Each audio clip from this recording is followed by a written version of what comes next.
Ya, mengapa usuk bagian ujung dimiringkan? Oh, ini sudah ya. Sudah saya jelaskan tadi mengapa dimiringkan seperti ini. Jadi ini bukan untuk estetika supaya dia kelihatan cantik, tapi karena alasan struktural ya, supaya dia ada pijakan ini.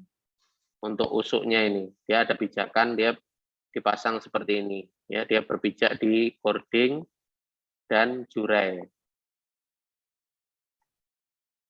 Nah, ini ya, agar usuk dapat diletakkan dengan paku pada 2 titik ini, ya, karena alasan struktural. Ini jarak-jaraknya, ini juga kalian perlu tahu jarak kuda-kuda, ya.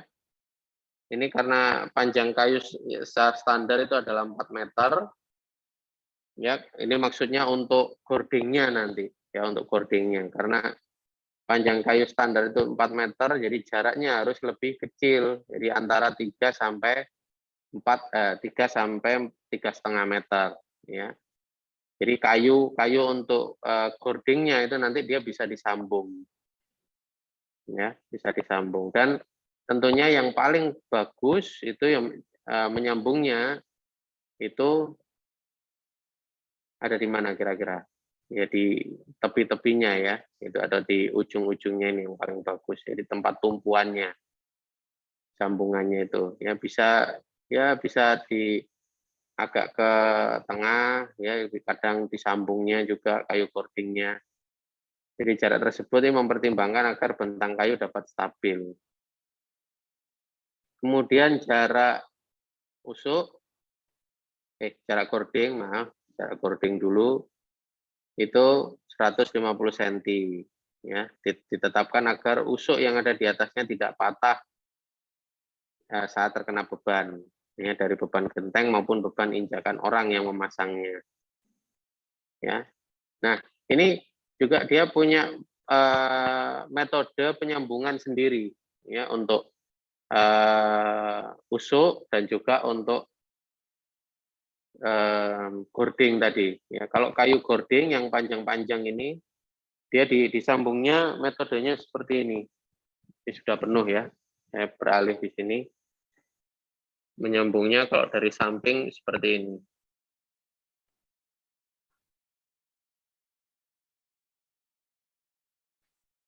Itu ya, ini biasanya di baut, ya, di mur dan baut. Tuh, ditembuskan. Ya, ada yang bentuknya gini, ada yang lebih rumit lagi ya. Gimana? Ini dia bentuknya.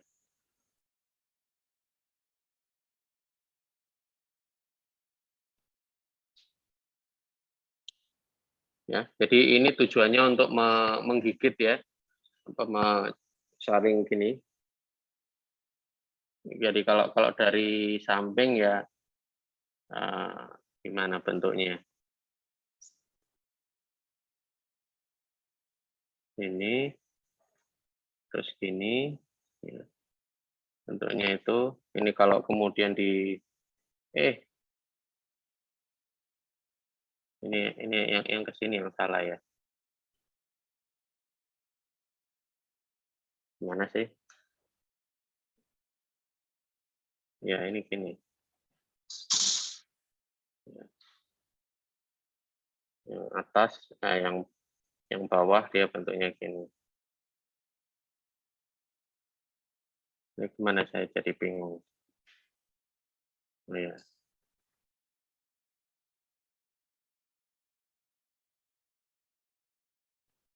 Yang menyambung ke sini. Ya, gitu.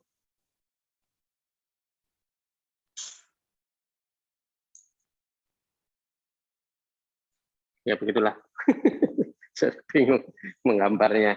Ya jadi dia saling menggigit begini ya. Ininya. Nah, ini yang di rumah nggak bisa lihat. Kemudian jarak usuk adalah 50 cm. Ini agar kayu reng di atasnya tidak patah kalau terkena beban. Kemudian jarak antar reng ini tergantung penutup atapnya ya, gentengnya ukurannya berapa. Kalau genteng kampung, genteng kodok berjarak 28 cm. Ini maksudnya genteng yang ukurannya kecil-kecil. Sama seperti ini yang kita pakai di bangunan kita ini. Ya, ada yang menyebutnya genteng karang pilang, itu dari asal daerahnya. Sedangkan genteng beton yang lebih besar itu bisa jaraknya 33 cm. Ini biasanya di rumah-rumah rumah-rumah di ini apa itu di perumahan-perumahan era tahun-tahun 80-an itu biasanya memakai genteng beton, atau di rumah-rumah elit itu biasanya lebih besar lagi ya untuk ukuran gentengnya itu dan lebih berat tentunya. Nah, ini bentuk atap tropis paling sederhana itu adalah bentuk setengah pelana, atau orang Jawa menyebutnya panggang P. Itu maksudnya untuk apa? Kalau di daerah pesisir ya, di daerah pantai itu kan orang suka menjemur ikan, ya ikan P itu ikan pari kalau orang Jawa ya. Orang apa menyebutnya ikan P, kalau bahasa Indonesia ikan pari. Ya, itu biasanya dipanggang atau ditaruh ya di seperti atap yang miring ini. Jadi disebut atap panggang P atau atap setengah pelana. Kemudian ini kalau dari atas ya, nah, kalian perhatikan bentuknya seperti apa kalau dari atas. Sedikit lebih rumit itu atap pelana. Ya, ini setengah pelana, ini atap pelana. Ya, dari atas dia seperti ini. Ya, ini simpel sekali. Jadi seperti kertas yang ditekuk itu, yaitu sudah itu disebut atap pelana. Kemudian yang lebih rumit adalah atap perisai atau limasan. Jadi dia memiliki tadi yang disebut jurai. Ini bedanya ya. Kalau atap pelana dia hanya memiliki bubungan atau nok di atas ini. Ini kita menyebutnya bubungan. Tapi kalau atap perisai dia selain memiliki bubungan dia memiliki jurai. Dan yang seperti ini kita menyebutnya sebagai jurai luar. Ya. Jurai luar. Kalau jurai dalam dia yang menekuk ke dalam begini. Ya, biasanya itu dia dipakai untuk talang juga, talang air. Ya, dia bentuknya jurainya menekuk ke dalam. Kalau menekuknya keluar begini, kita menyebutnya jurai luar. Ya, jadi yang seperti ini dia pasti jurai luar karena dia tidak mungkin begini ya. Dia selalu ini. Kalau pertemuan ya di pertemuan atap biasanya nanti bisa terdapat jurai dalam ya. Nah, apa nih? Ketutupan ini ya. Jenis atap, apakah contoh-contoh berikut ini sampai harus dipindahkan dulu? Ya, jenis atap apakah contoh-contoh berikut ini? Kalau yang A ini apa kira-kira namanya?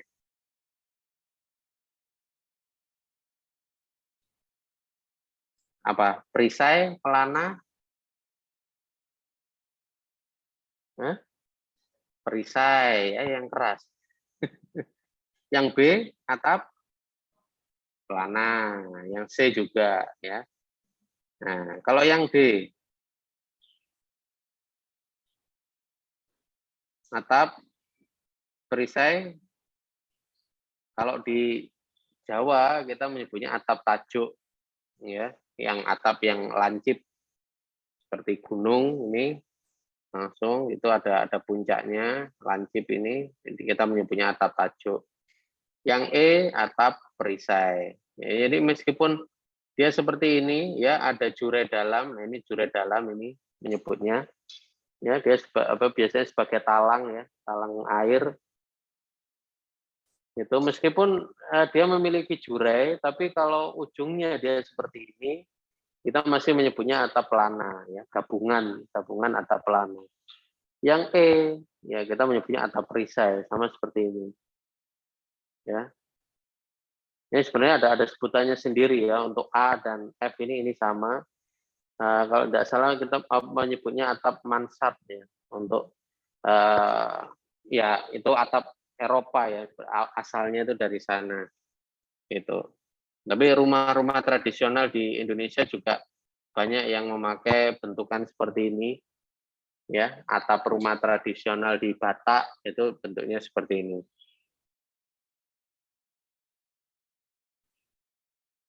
Ya, bentuk denai lebih rumit dari bangunan beratap perisai, tetap mengikuti aturan pembagian jurei yang berupa bukit disebut jurei luar, ini ya, berupa bukit. Yang berupa jurang disebut jurei dalam. Ya, ini seperti ini ilustrasinya ya. Kalau kemudian saling bertemu, mana tadi? Kalau sebelumnya, oke, kita mulai lagi ya. Nah, ini asalnya dari ini langsung otomatis. Nah, ini sih ya. Nah, kemudian kalau bertemu, ya, atap perisai dengan atap perisai dipertemukan, disambungkan jadi satu. Nah, caranya seperti ini dia. Jadi dia diteruskan, kemudian ditarik garis, ya, jadi satu atap keseluruhan ini. Ya, nah ini yang disebut jurei luar, ini disebut jurei dalam. Ini, kalau pertemuan ini, pokoknya yang dipakai sebagai talang air itu dia disebut jurei dalam. Dan ini selalu 45 derajat ya untuk sudut jurei itu. Jadi kalau kalian gambar kemudian kalian gambar ini sudutnya 30 derajat, wah itu ilmu dari mana gitu. Itu akan dipertanyakan ya. Karena kalau dari atas dia akan selalu 45 derajat. Loh, kenapa Pak? Masa enggak bisa Pak dibuat 30 derajat? Ya bisa, ya, tapi enggak lazim. Tidak lazim gitu. Karena apa? Karena nanti kemiringan atapnya akan berbeda, ya. Yang atap yang di sini miringnya 45 derajat, yang sini miringnya berapa tadi? 60 derajat, masa gitu. Ya enggak bisa juga ya, enggak bisa ketemu mungkin. Kalau dibuat ini ya bentuknya tidak akan seperti inilah intinya gitu. Ya karena ada yang bentuknya memang seperti joglo. Joglo itu bentuknya mungkin dari atas bisa enggak 45 ya, apa gini ya. Kalau misalnya saya buat itu, nah kemudian di ujungnya sendiri ada lagi.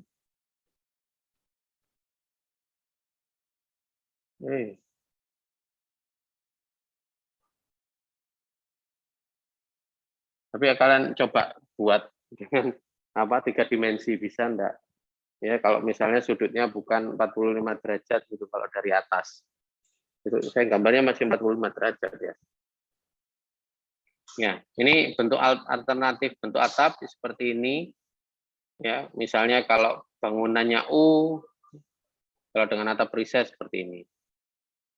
Kita berhenti sejenak ya. Ada adzan. Mana ini?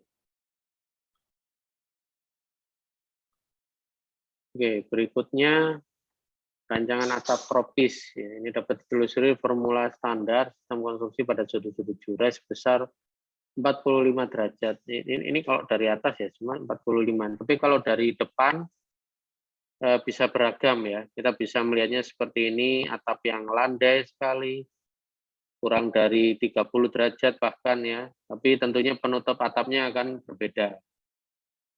Ya, akan variasi ya. Jadi kalau atap genteng tidak bisa digunakan untuk atap yang landai.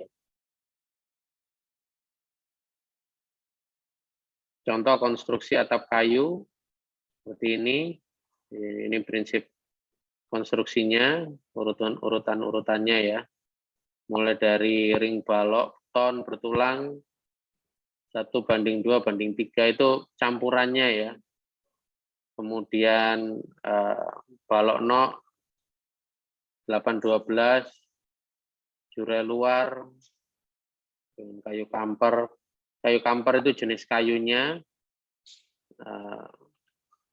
8:12, kemudian lisplang, jurei dalam dengan papan ini untuk papan talangnya tadi sama seperti list plank ya ukurannya. Jadi 320 ya. Kemudian ya ini kita bisa telusuri posisi kuda-kudanya ini di mana saja ya. Jadi di sini ada kuda-kuda yang dari bentang yang paling pendek.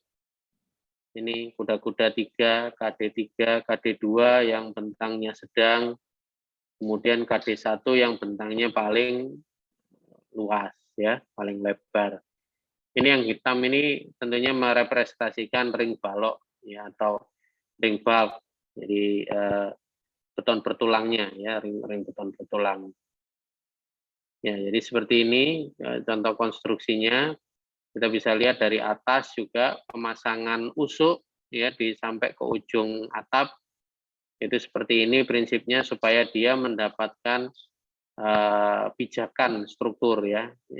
Khususnya yang di sini nih. Jadi dia berpijak di gording ya, gording keliling ini. Gitu.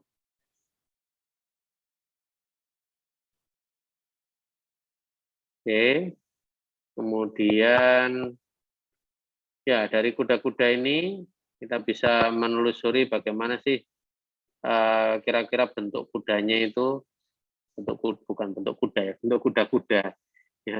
Contoh bentuk rangkanya ya sesuai dengan ukuran bentangnya seperti ini. Yang kuda-kuda 1 lebih paling besar. Ini bagaimana detailnya, detail konstruksinya ya, yang paling ujung ini. Jadi ada ring bulk dengan ukuran dimensi 15 cm. Nah, secara prinsip struktural juga dia pemasangannya seperti ini. Ya. Jadi ditarik garis dari as ring bulk, ditarik garis dari as balok datar kuda-kudanya, kemudian perpotongannya ditarik garis miring. Ya kemiringannya tentunya terserah dari yang merancang ya, 45 atau 35 tadi. Ya, setelah itu baru itu lokasi untuk penempatan balok kaki kuda-kuda kayunya ini. Ya. Jadi ini sebenarnya ada prinsip strukturalnya ya, bagaimana menempatkannya supaya dia kuat. Itu karena dia beban terpusat ya, seperti ini dia kalau dibuat dari as-asnya dia bertemu pada satu titik seharusnya. Ya, itu. Nah, kemudian dari satu detail itu ditarik lagi ke ujung satunya, ditarik lagi, tarik lagi sampai dia membentuk satu unit kuda-kuda. Kemudian di sini juga ada takian ini ya menyebutnya ya. Nah, ini takian ini. Aduh, ini ketutupan lagi. Ya. Coba nah ini garis putus-putus adalah beberapa takian agar balok saling berikatan. Ini maksudnya adalah di dalamnya ya. Jadi balok kayunya itu dibentuk ya, dipotong-potong, kemudian ada bentukan kecilnya begitu, itu yang kemudian dimasukkan ya ke antar ini kayunya ini. Tahu enggak ya? Yang saya sampaikan. Ini kalau enggak ada contohnya kalian enggak bisa membayangkan mungkin ya. Jadi dia ada lebihan kayu yang dipotong ini membentuk ini.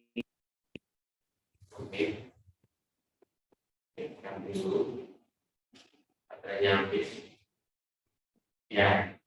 Nah ini disambungkan ini supaya saling mengikat ya. Karena kalau cuma ditempel saja ya nggak kuat ya. Kalau ditempel saja nggak kuat, dia harus ada lebihan dari kayunya itu yang dimasukkan di dalam.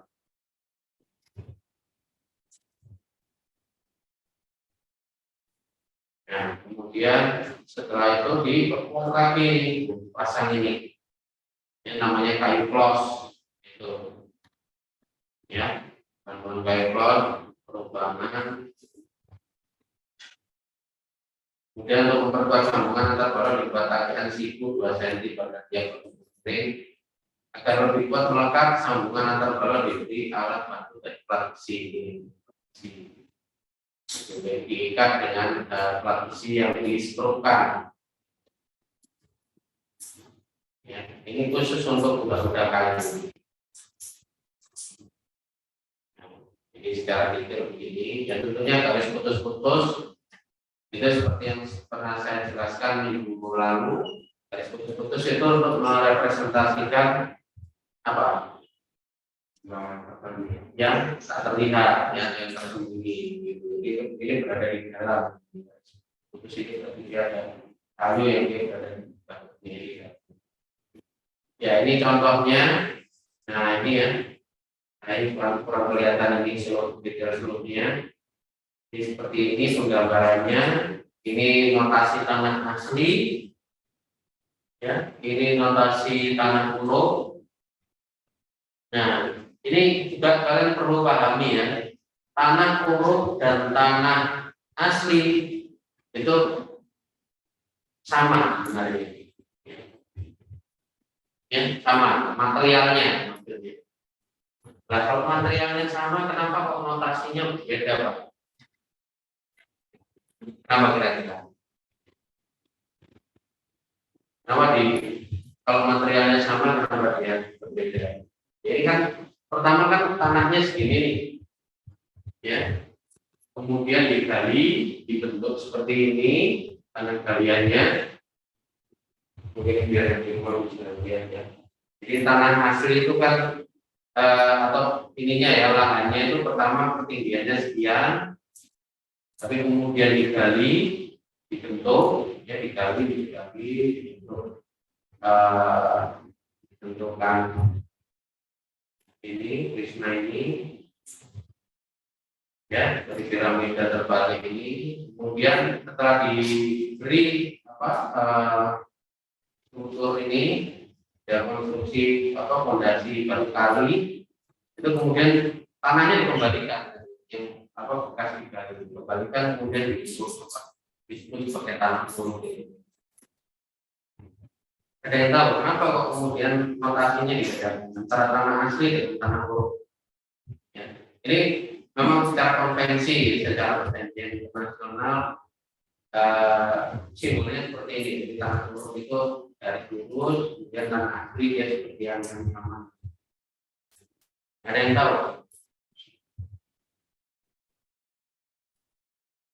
Ya, dibuat berbeda supaya ini dimaksudkan untuk bisa dihitung volume. Ya, itu. Kalau disamakan materialnya, ya mungkin akan kabur informasinya ya. Jadi ini kan dia ada bekas galiannya. Nah, ini untuk bisa menghitung volumenya yang sudah digali, ya kita bisa menghitungnya dari ini yang dihasil ini.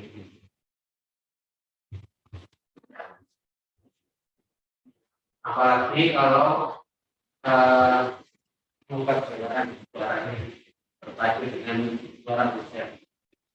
Ya, apalagi kalau dengan menggunakan aplikasi SketchUp ya, AutoCAD, itu Anda bisa langsung menghitung areanya ini. Jadi dibuat bidang koridor itu buat kali nyambung, kemudian klik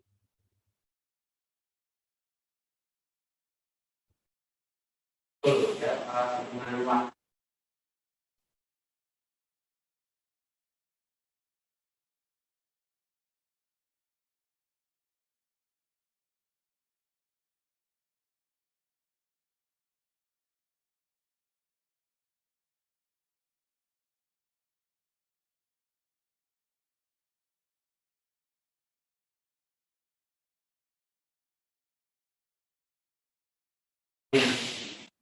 ya, dia terpadatkan di tempat lain ya, gitu.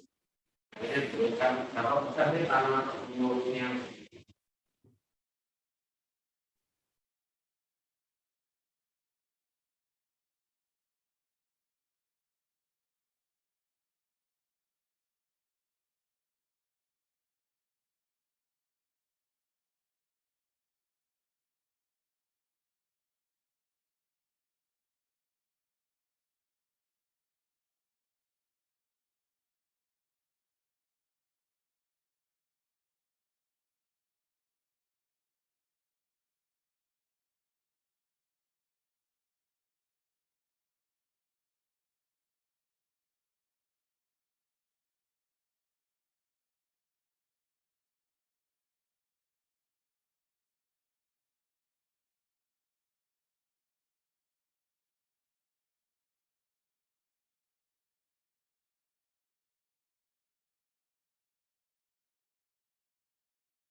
biasanya mengambil bentuk denah yang paling besar.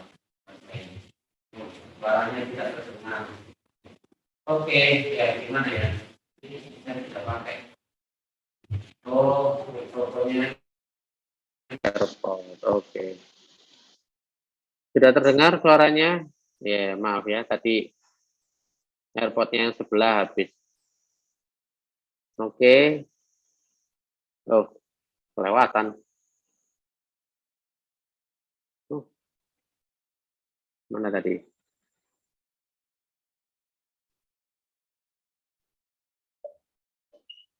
Oh, ini kok baru masuk? Mungkin tadi terdepak keluar. Positive thinking ya. Nah, ini ya gini. Nah, oke. Ya, jadi tentukan dulu bentuk denahnya yang terbesar ya. Biasanya saya seperti itu cara membuat atapnya itu. Kemudian dibuat garis-garis hubungan. Ini yang paling terakhir ini, garis-garis miring ini. Ya, garis hubungan selalu memiliki arah yang sejajar dengan panjang. Ya, ini untuk bentuk denah yang terbesar itu biasanya sejajar dengan panjangnya. Ya, gitu. Jadi kalau saya gambarkan, tidak ada penghapus. Jadi kalau saya gambar persegi panjang begini berdiri, berarti noknya dia mengikuti yang sisi panjangnya. Ya, baru kemudian dibuat garis miring 45 derajat. Jadi kalau dia posisinya tidur, ini ya dia mengikuti yang posisi sisi terpanjang yang tidur. Gitu ya. Jadi nok ini dia mengikuti yang sisi yang terpanjangnya. Ya. Jadi nok ya arah sejajar dengan panjang denah, bukan sejajar lebarnya ini ya. Gitu di keterangannya. Jadi nok ini dia selalu sejajar dengan yang sisi terpanjang, bukan yang sisi yang pendek. Gitu. Ada yang tahu kenapa?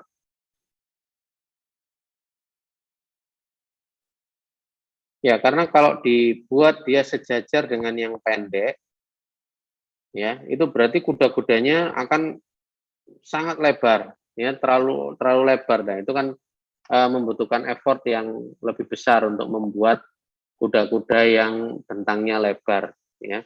Jadi kuda-kuda kayu itu juga ada limitnya, dia sampai seberapa gitu. Kalau ingin yang bentangnya lebar, gimana? Ya bisa juga, tapi dia akan jauh lebih rumit dalam membuatnya. Ya perlu dikalkulasi juga bahkan ya, dikalkulasi dulu ada perhitungan mekteknya ya namanya itu mekanika teknik.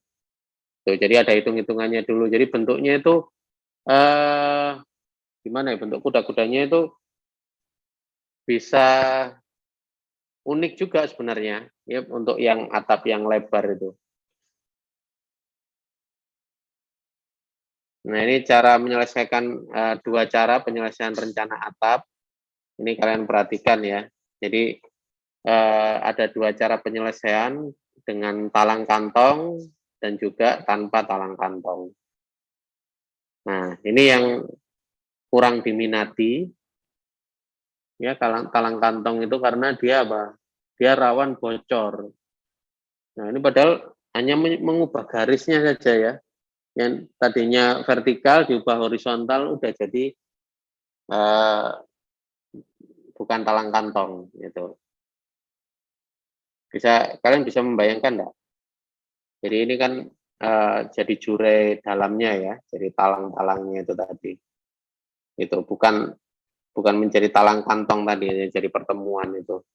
Ini tetap ini ya pertemuan ya, tapi dia air hujan itu akan jauh lebih optimal ya dialirkan lewat jure dalam ini daripada talang kantong itu. Ya apakah ini terus kemudian tidak bocor gitu? Ya bisa jadi ya masih bocor yang menggunakan jure dalam ini. Nah ini bahkan Ini ya, bagaimana prosesnya membuat rencana atap pada denah yang rumit. Ya, ini bayangkan ini denah bangunan ya, bentuknya seperti ini. Itu. Nah, ini ya yang noknya jadi selalu pada sisi yang terpanjang ya. Noknya ini selalu pada sisi yang terpanjang. Itu. Ini juga. Nah, ini rumitnya ini nih yang di pertemuan-pertemuan ini nih. Membuatnya. Nah, loh kok tiba-tiba ada di sini Pak noknya. Nah, itu yang kita perlu selidiki ya, bagaimana caranya.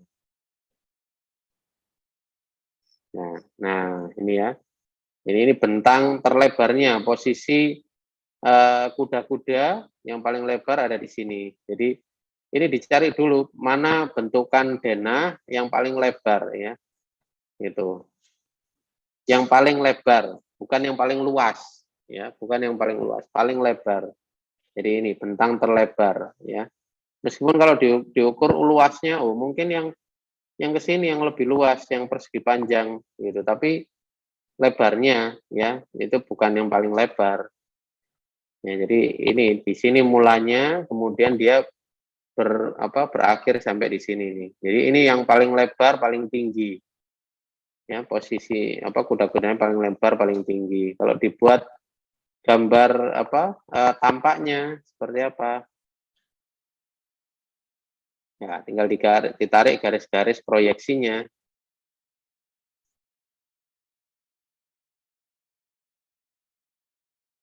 Ya, ini dibuat dengan kemiringan yang sama ya, 45 derajat ini. Nah, jadi dia sebuah gambar perencanaan rumah ya. Gitu. Jadi ada rencana atap, ada kemudian gambar tampak depannya, dan ini posisi hubungan tertinggi ya, bentang terlebar. Loh, ternyata sudah berakhir ini slide-nya. Oke, sampai di sini ada pertanyaan? Ya, kalau untuk membuat atap perisai seperti ini, mungkin sekarang sudah tidak rumit lagi ya membuatnya. Kalau kalian bisa memakai SketchUp, itu ada plugin yang dia bisa membuat atap seperti ini. Saya kurang tahu kalau AutoCAD ya, AutoCAD ada apa enggak.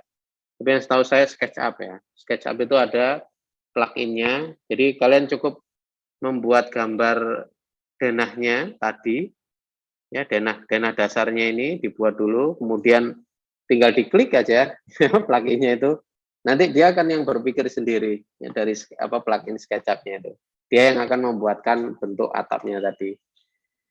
Ya, tapi kalau kalian bisa kalau ingin tantangan ya membuat sendiri ya bisa itu tadi. Jadi menelusuri mana sih bentang yang terlebar itu dari denahnya ini mana yang paling lebar itu. Ya, kalau zaman kuliah saya dulu ini dijadikan soal ujian ya, yang seperti ini. Jadi karena belum ada plugin SketchUp itu, ya kita harus mereka-reka sendiri seperti apa bentuk atapnya yang benar itu. Nah itu bisa bikin frustrasi ya. Kalau yang enggak tahu kita diulang-ulang gitu, aduh, nah kok ketemunya kayak gini, enggak ketemu, enggak jadi atap utuh begini. Ya, untungnya buat kalian sekarang sudah tidak ini lagi ya, tidak perlu rumit. Oke, ada pertanyaan?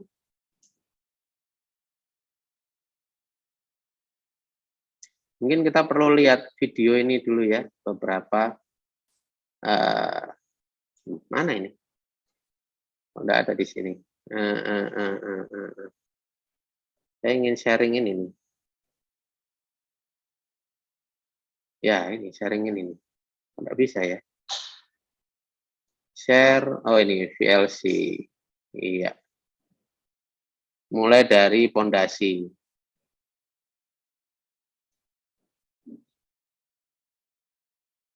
Suaranya enggak muncul di situ ya.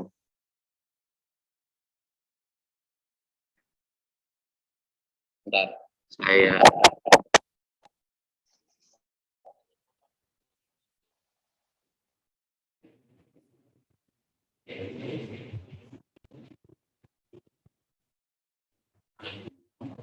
audio mikrofon off. Mungkin belum saya share dengan suara ya. Share sound.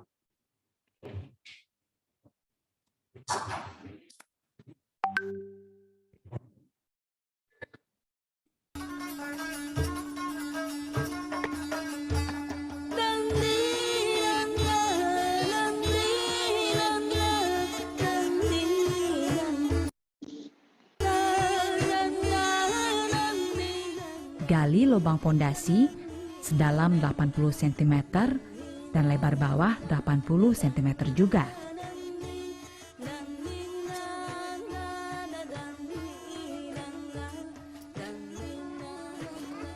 Taburkan pasir pada dasar lubang pondasi apabila pondasi agak becek. Apabila tidak becek, maka pasir ini tidak dibutuhkan.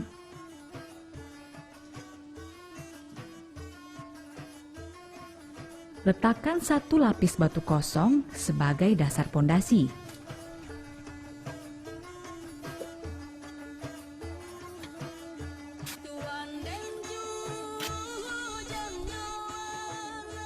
Buatlah adukan semen dan pasir dengan takaran yang sama. Perbandingannya adalah 4 pasir berbanding 1 semen ditambah air secukupnya. Gunakanlah bahan-bahan berkualitas sesuai dengan standar konstruksi.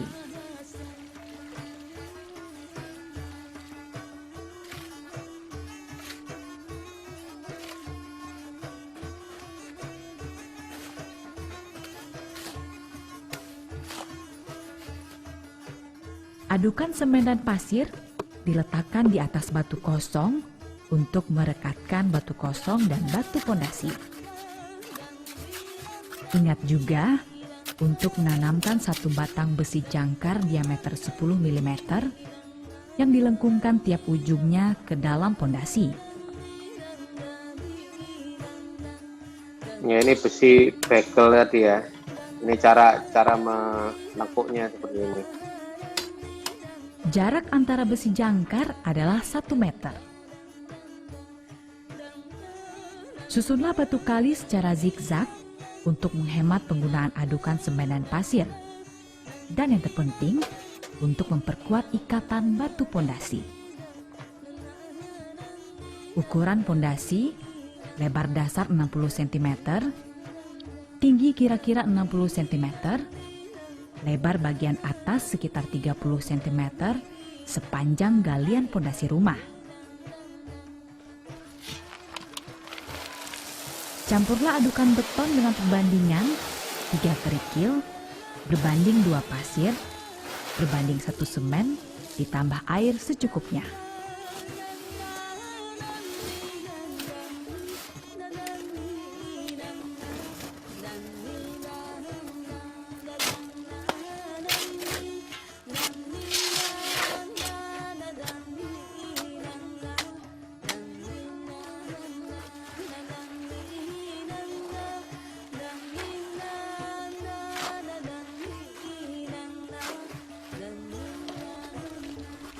Di sekeliling besi diisi adukan beton.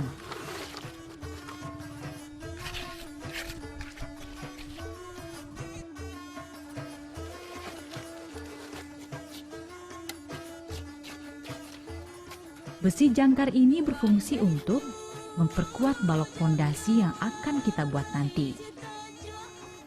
Setelah selesai, tunggulah pondasi mengeras beberapa hari sambil mempersiapkan rangkaian besi untuk balok pondasi dan tulangan kolom.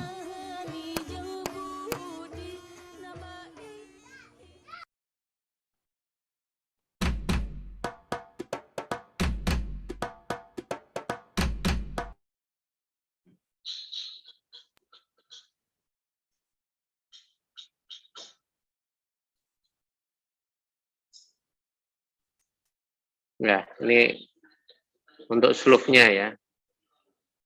Nah, untuk slope-nya tadi.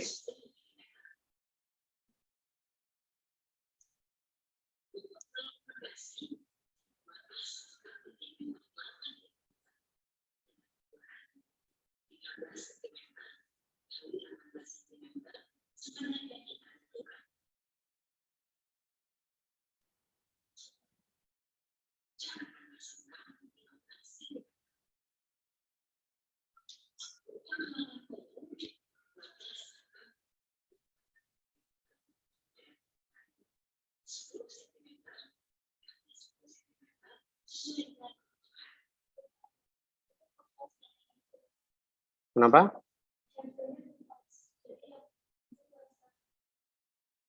Gimana? Yang dari yang di Zoom nggak bisa lihat. Oke, gimana ya berarti? Sebentar. Saya stop share. Share lagi. Mungkin lebih baik share desktop ya. Supaya nggak ini.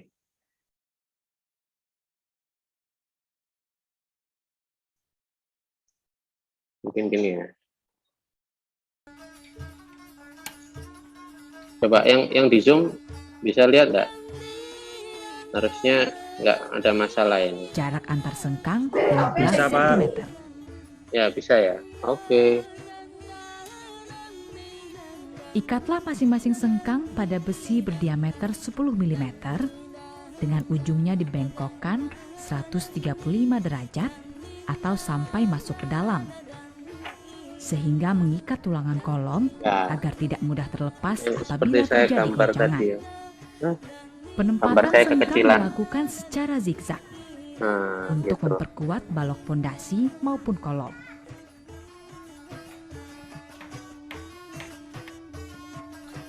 Nah, ini dinding bataku ini. Nah, itu ya dijebol itu nggak ambrol. Loh, tadi kolomnya mau diambrukin. Oh, mau dibangun ulang.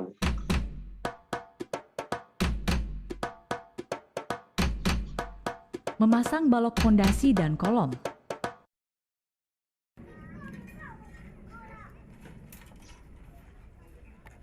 Ujung masing-masing rangka balok pondasi maupun tulangan kolom dilengkungkan sepanjang 40 cm sebagai pengikat antar tulangan. Pada pertemuan sudut, kaitkan antar rangka balok pondasi. Pasanglah rangka tulangan kolom di sudut sambungan balok dengan membuka sengkang balok pondasi terlebih dahulu. Besi-besi ini diwarnai untuk memperjelas hubungan masing-masing ikatan balok pondasi dan kolom. Pada sambungan tengah, kaitkan juga antar rangka balok pondasi. Tambahkan besi penopang pada bagian tengah. Pasanglah rangka tulangan kolom di pertemuan sambungan balok.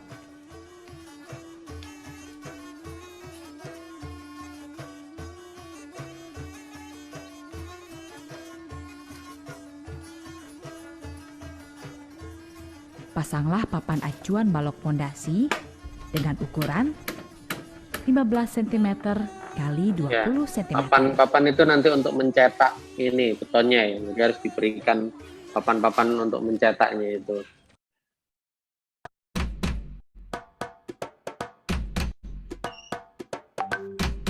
Pengecoran balok pondasi.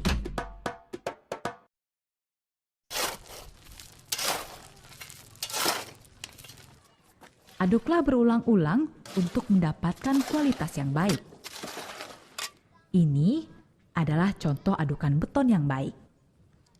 Dan ini terlalu encer atau kurang baik. Proses pengecoran harus dilakukan sekaligus agar coran keliling menyatu dan kuat.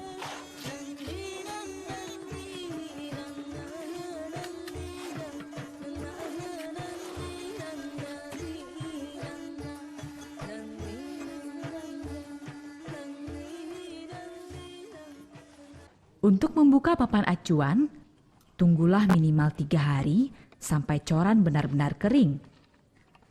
Ini bertujuan agar coran mengeras dengan baik.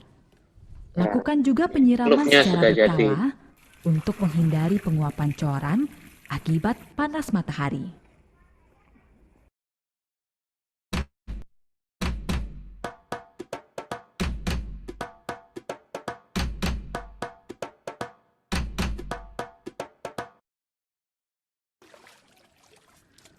Untuk pemasangan tembok rumah, rendamlah batu bata sampai jenuh.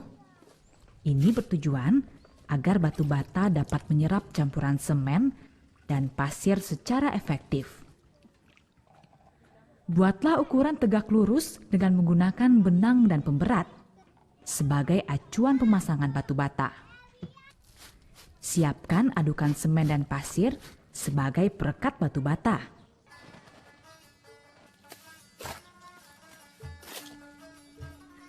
Batu bata yang sudah terendam dipasang secara zigzag di atas balok pondasi.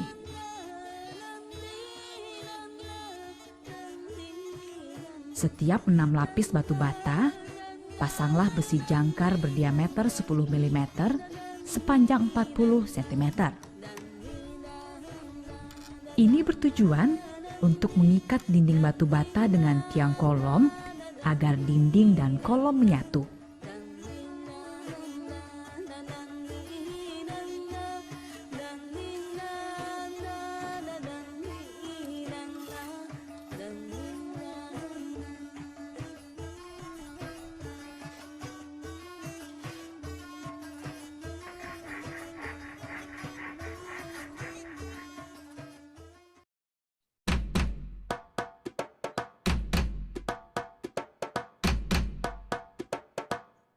Oh, ini ring balok disebut balok keling atas kalau mungkin di Aceh ya.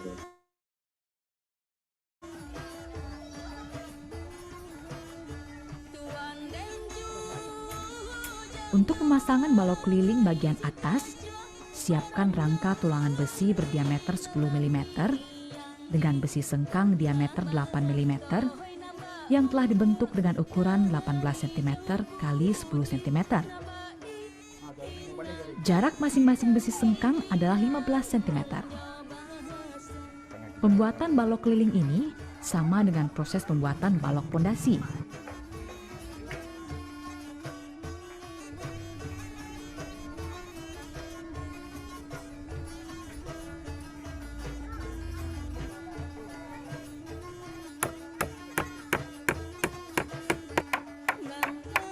Ukuran papan acuan adalah 12 cm kali 20 cm.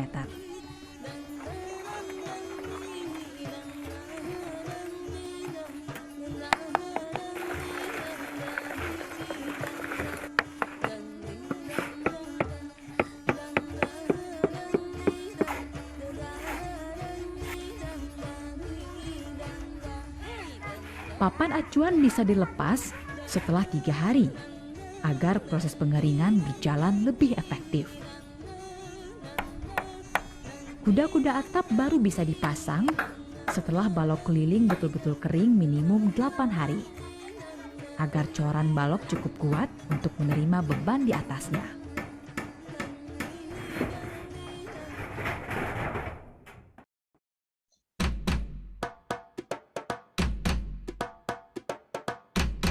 Pemasangan kuda-kuda. Pemasangan kuda-kuda atap dapat dikombinasikan antara bingkai dari beton bertulang dengan rangka kuda-kuda kayu.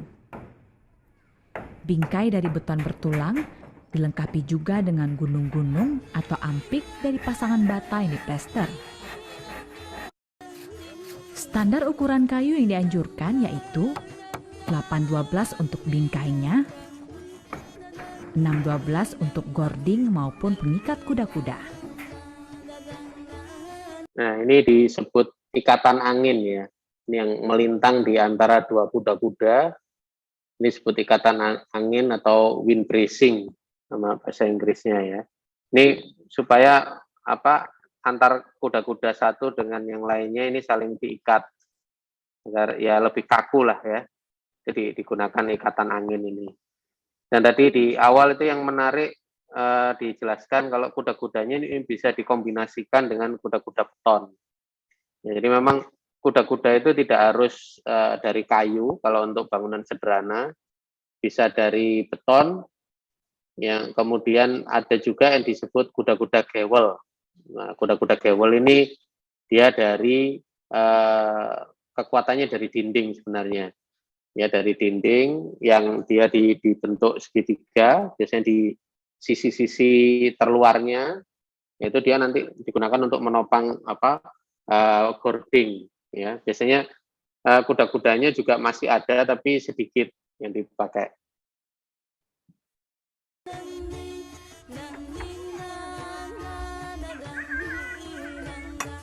Ya, ini digunakan apa tadi, besi ya untuk mengikat. Sambungan masing-masing rangka kuda-kuda kayu harus dipastikan saling mengikat dengan kuat, yaitu puncak kuda-kuda kayu, bagian tengah kuda-kuda kayu, penopang dasar kuda-kuda kayu, posisi bingkai kuda-kuda di atas balok keliling, dan ikatan angin antar kuda-kuda. Semua kuda-kuda harus terikat oleh besi jangkar dari balok keliling. Intinya, ikatan kuda-kuda ini harus benar-benar kuat atau saling mengikat satu sama lain.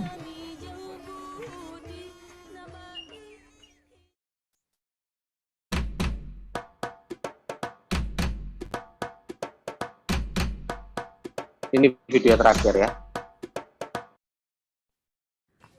Komponen-komponen bangunan seperti besi jangkar, sengkang, pertemuan balok pondasi, besi jangkar pada tembok, penopang kuda-kuda dan kuda-kuda mengikat menjadi satu kesatuan sehingga tidak mudah rubuh saat gempa terjadi.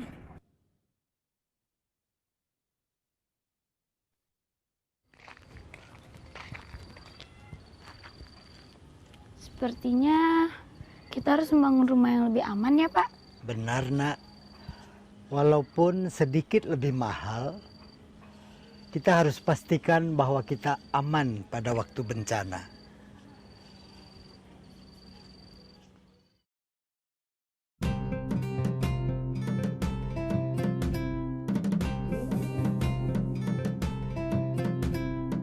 Masih ada lagi. Pemasangan langit-langit ruangan. Oh, ini yang terakhir. Masih ada lagi. Rangka langit-langit harus dibuat kuat sebagai penahan beban yang merata. Banyak langit-langit ini runtuh akibat struktur yang dibuat tidak sesuai dengan standar. Haluskan kayu untuk langit-langit agar permukaannya rata. Buatlah bingkai langit-langit dengan menggunakan kayu 6/12. Lubangi kayu bingkai dengan jarak sekitar 70 cm, tergantung dari panjang dinding. Lakukan pengeboran pada dinding sebagai tempat baut untuk mengikat kayu bingkai. Pasanglah kayu bingkai pada dinding.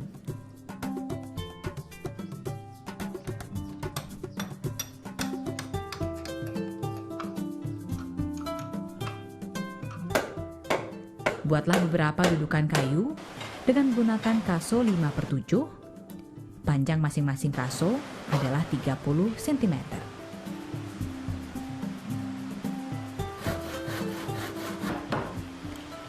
Pasanglah kayu kaso 5/7 pada lubang dudukan yang telah disiapkan.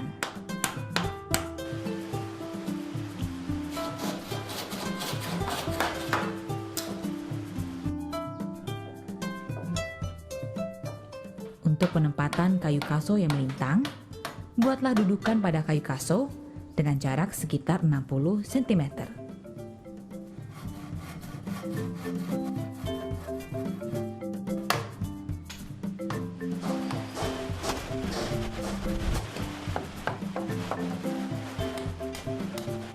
Kayu langit-langit yang telah terpasang digantung pada rangka atap dengan menggunakan kayu kaso 5/7. Untuk memperkuat sudut antar kaso, gunakan papan 2/20. Pasanglah papan langit-langit sesuai dengan luas ruangan. Pada pinggiran langit-langit, tambahkan kayu profil sebagai bingkai langit-langit. Standar pembuatan langit-langit ini adalah untuk ukuran kamar.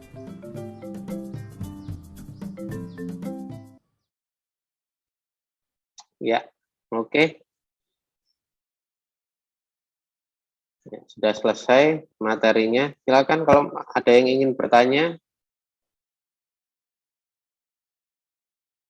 Yang dari rumah, yang ada di Zoom, apa ada pertanyaan?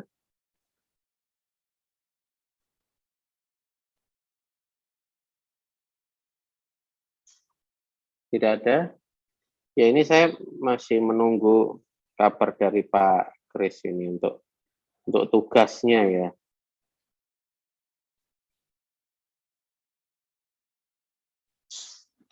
Ya, coba nanti saya tanyakan dulu ke Pak Kris ya untuk tugasnya. Karena di Classroom itu ada penjelasan tentang tugas pertama. Seharusnya hari ini kalau di Classroom ya, tapi nanti saya coba tanyakan lagi ke Pak Kris apakah penjelasan tugasnya ini diberikan hari ini atau tidak.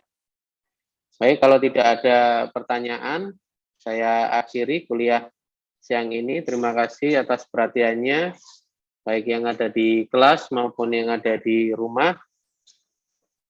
Saya ucapkan terima kasih. Selamat sore. Wassalamualaikum warahmatullahi wabarakatuh. Waalaikumsalam. Terima kasih, Pak.